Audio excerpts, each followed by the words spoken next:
மனைவியோடும் அன்பு மகனோடும் அந்த அரசு கட்டிலே அமர்ந்து ஆட்சி செய்தேனே, அந்த திருநாள் எனக்கு எப்பொழுது கொடுக்க போகிறாய்? எனக்கு எப்பொழுது கொடுக்க போகிறாய்? நாள் வருமா?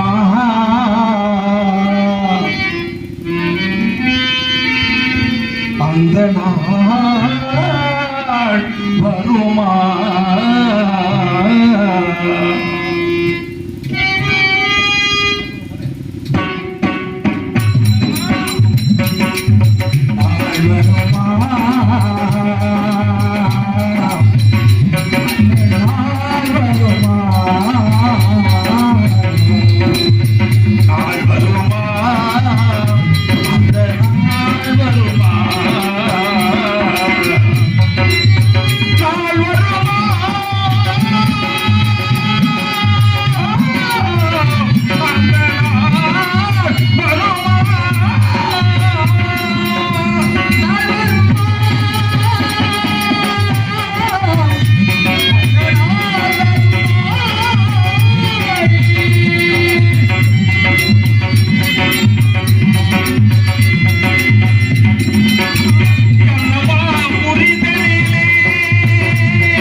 மலையாளை அழைத்து, தளபதி அதோ பார்த்தாயா காசி மாநகரம், அதோ பார், வாருங்கள் என் உடல் வாருங்கள் என்று சொல்லி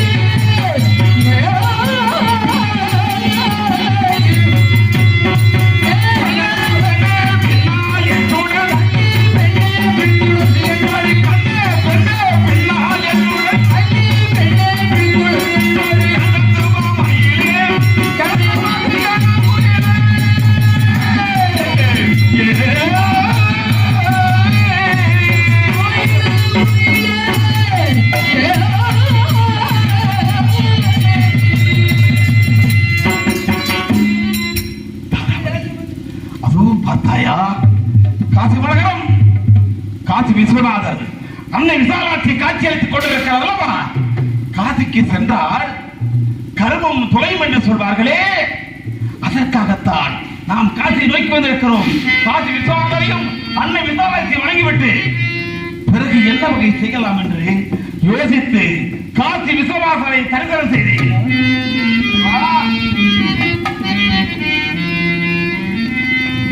காசியில் வாழும் கருணை கடலே, காசியில் வாழும் காசியில் வாழும் கருணை கடலே, கடைக்கல் வாராய் அடைக்கலமே, காசியில் வாழும் கருணை கடலே,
என்னுடைய நடிப்பை பாராட்டி தாய்மார்களுடைய பெயர் தெரியவில்லை.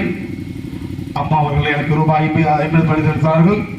அவர்களுக்கும் அவர்கள் குடும்பத்தாருக்கும் என் சார்பிலும் கலைக்குழு நன்றி கலந்த வணக்கம்.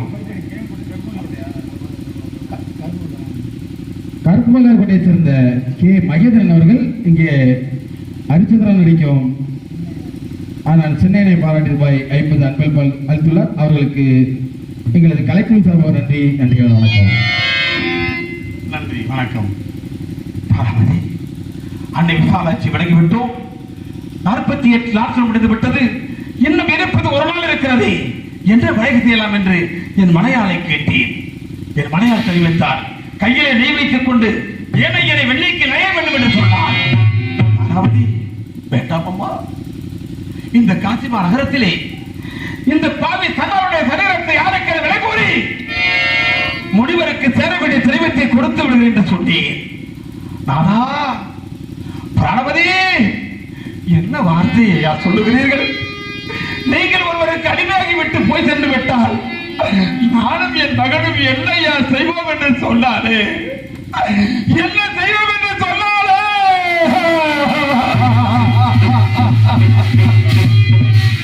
அம்மா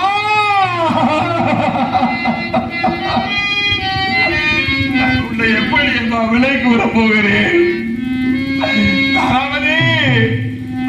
உன்னை கல்லமா உலகிலே கைவிடுத்த நாள் முதலாக இந்த பாவினால் கனவில பிரிய மாட்டேன் என்று சொன்னேனே.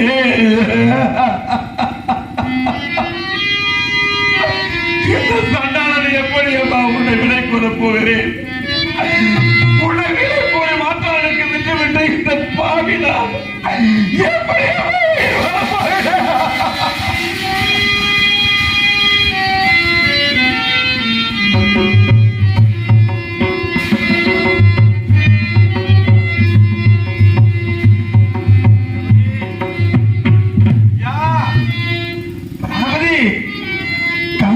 வேண்டாம் ஐயா, இருப்பது ஒரு நாள் தான் இருக்கிறது. மனதை கல்லாக்கி கொண்டு என்னை விட்டு விடை கூறி முனிவருக்கு திரவியத்தை கொடுத்து விடுங்கள் என்று சொன்னாலே, ஆண்டவா, உலகத்திலே யாரும் செய்யக்கூடாத புதுமையாக என் மனையாளை நேரடியாக சென்று இறைவா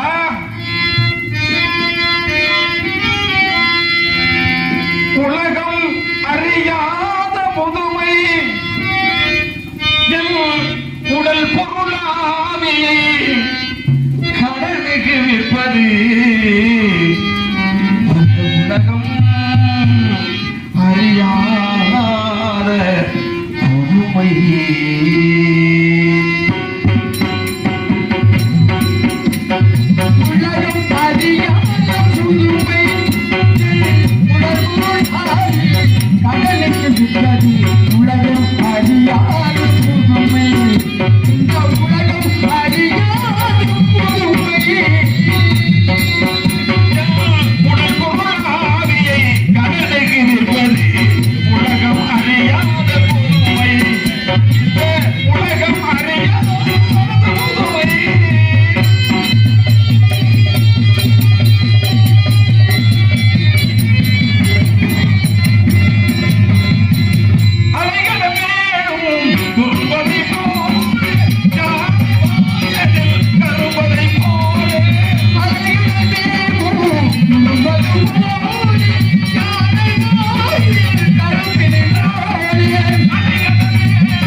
என் மனையாளை யாரேனும் விலைக்கு வாங்கிக் கொள்ளுங்கள் ஐயா ஐயா என்று வீதி வீதியாக அலைந்து திருந்தேன்.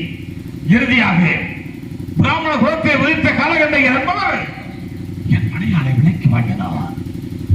48 கோடி திரவியத்தை கொடுத்துவிட்டு என் மனையாளை விலைக்கு வாங்கினார். என்ன தெரிவித்தார் தெரியுமா? ஹரிச்சந்திரா, உன் மனையாளை மட்டும் விற்கவில்லடா, உன் மகனையும் என்னோட அனுப்பி என்று தெரிவித்தார். ஆண்டவனே, இந்த பாதைக்கு வந்து நிலையை பார்த்தீர்களா? இந்த பாதைக்கு வந்து நிலைமையை பார்த்தீர்களா? எப்படி எல்லாம் வாழ்ந்த இந்த பாவி நான்.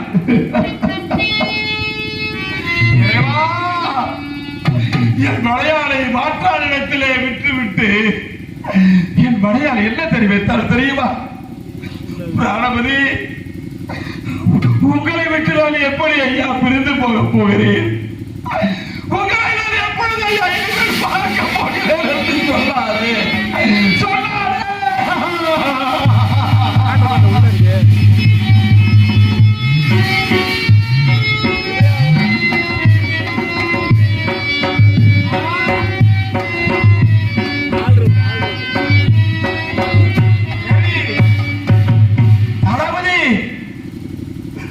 உங்களுக்கு இருந்து இந்த பாவில் நான் எப்படி அம்மா உயிர் வாழப் போகிறேன்? என் ஆசை மகன், அருமை மகன், அப்பா அப்பா அப்பா அப்பா என்று 1000 முறை அழைப்பாரு. அந்த அவ்வளவு குரல் கேட்க போகிறேன்.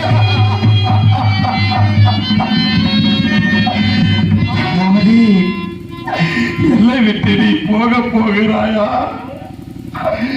எல்லை விட்டு போக போகிறாயா? உடலும் உயிருமாக சதையும் நகமாக ஒட்டி வாழ்ந்த உடமாட்ட வாழ்வு இன்றோடு பறிப்புக போகிறதே ஆண்டவா.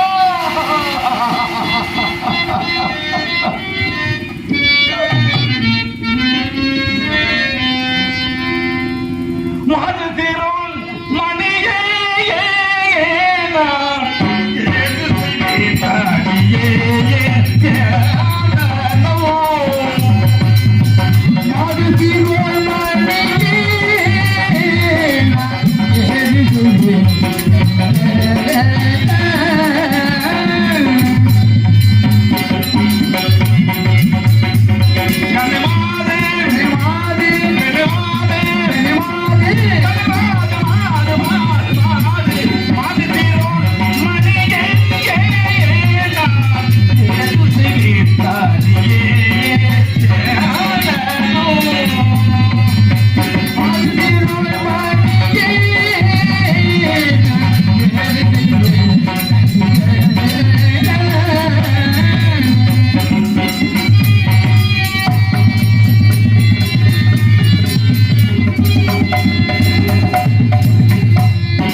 அனைவரையும் அழைத்துக் கொண்டு புறப்பட்டு விட்டார் காலகண்டையர்.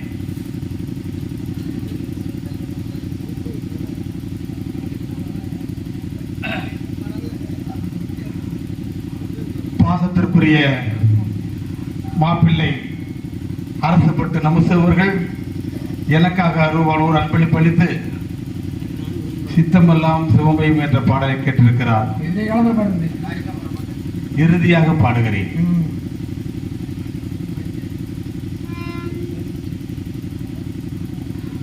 பாவத்திற்கு அருமை மாப்பிள்ளை சீனிகுடிக்காட்டை சேர்ந்த நாகராஜ் அவர்கள் எனக்காக ரூபாய் அன்பளிப்பு அளித்துள்ளார்கள். அவர்களுக்கு என் சார்பிலும் எங்கள் கலைக்குழுவின் சார்பில் நன்றி கலந்த வணக்கத்தை உற்சாகிப்பது. நன்றி, வணக்கம். மனையாளை பிரிந்து காசி மாநகரத்தில் சத்தரித்து புறவு கொண்டிருந்து மீண்டும் நட்சத்திரத்தை தொல்லை தாக்க முடியவில்லை. சுவாமி முடிநாதா, முனிவருக்கு சேர வேண்டிய 48 கோடி திரவியத்திற்கு என் மனையாரை விட்டுக் கொடுத்து விட்டேன். மீண்டும் ஏனையா தொந்தரவு செய்ய வேண்டும் என்று தெரிவித்தேன். அரிச்சந்திரா, உன்னோடு ராஜகன் 48 நாள் நடந்து வந்தேன் அல்லவா, அதற்கு எங்கே நான் தரகு சம்பளம் என்று கேட்டார். அண்ணவா, என்ன சோதனை? மனையாளை விற்று முனிவருக்கு சேர வேண்டிய திரவியத்தை கொடுத்து விட்டேனே ஐயா. என்னிடத்தில் பொருள் ஏது ஐயா என்று தெரிவித்தேன். அரிச்சந்திரா, உம்மிடத்தில் பொருள் இல்லையா? ஏன் நான் பொருளை வைத்துக் கொண்டு இல்லை என்று கூறுகிறா என்று தெரிவித்தார். சுவாமி, பொருளை நான் வைத்துக் கொண்டு மறைக்கின்றேனா? எனக்கு ஒன்றுமே விளங்கவில்லை ஐயா என்று தெரிவித்தேன். அரிச்சந்திரா, நீ இருக்கிறாய் அல்லவா, உன்னை விற்று எனக்கு சேர வேண்டிய தரகு சம்பளத்தை கொடமா என்று கேட்டார். சுவாமி, முனிநாதா, என் மனையாளை பிரிந்த வேதனையிலே இந்த பாவி நான் இருப்பதையே மறந்து விட்டேன் ஐயா. ஐயா, அப்படியானால் இந்த காசிமா நகரத்தில் யாருக்கு எளிவனை அறிவுப்படுத்தி தாங்களுக்கு சேர வேண்டிய திரவியத்தை கொடுத்து விடுகிறேன் என்று சொல்லி ஐயா தெருவாக பிள்ளைகள் கூறினார்.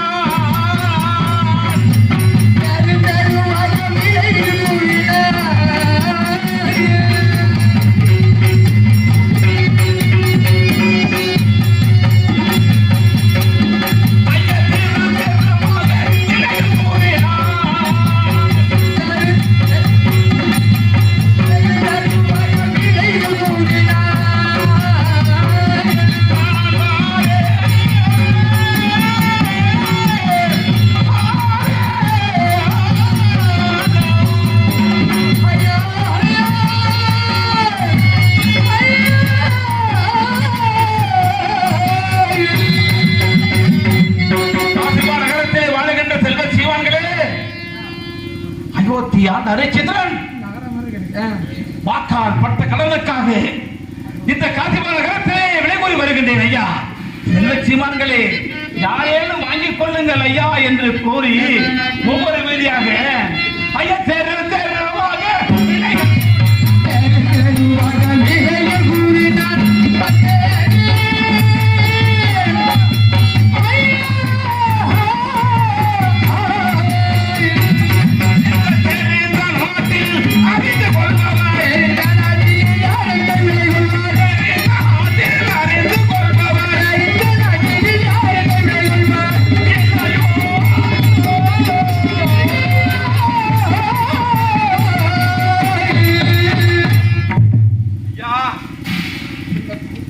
ஆயிரத்தி 467 வீதிகளை கடந்து வந்து விட்டேன்.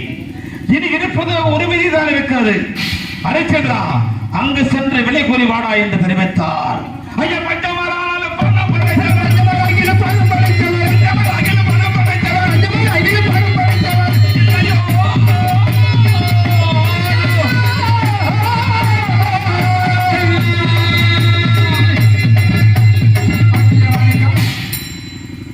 அங்கு சென்று விலை கூறிய மாத்திரத்திலே காசிமா நகரத்திலே வாழுகின்ற வீரபாகு என்னை விலைக்கு வாங்கினார். கல் உடைக்க செய்தார், கண்ட கொட்டு உடைக்க செய்தார், மதக்குடம் சுமக்க செய்தார். காலை பிடித்தேன்.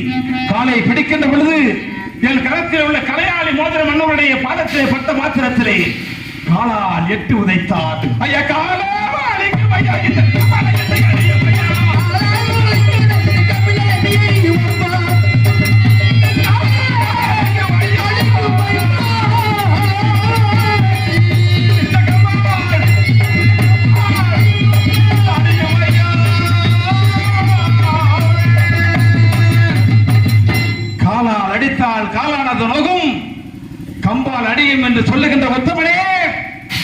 இனி இங்கு இருந்தால் இந்த சேரையே தீப்பற்றி இருந்து உனக்கென்ற ஒரு இடம், அதுதான் மயானம்.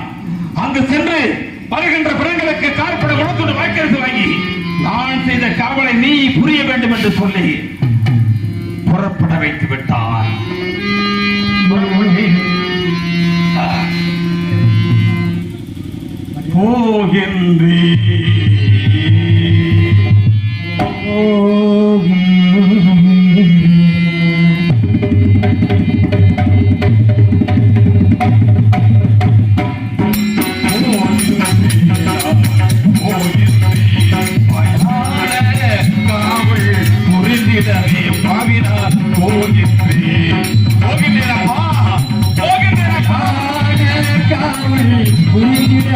பாவினா போகின்றே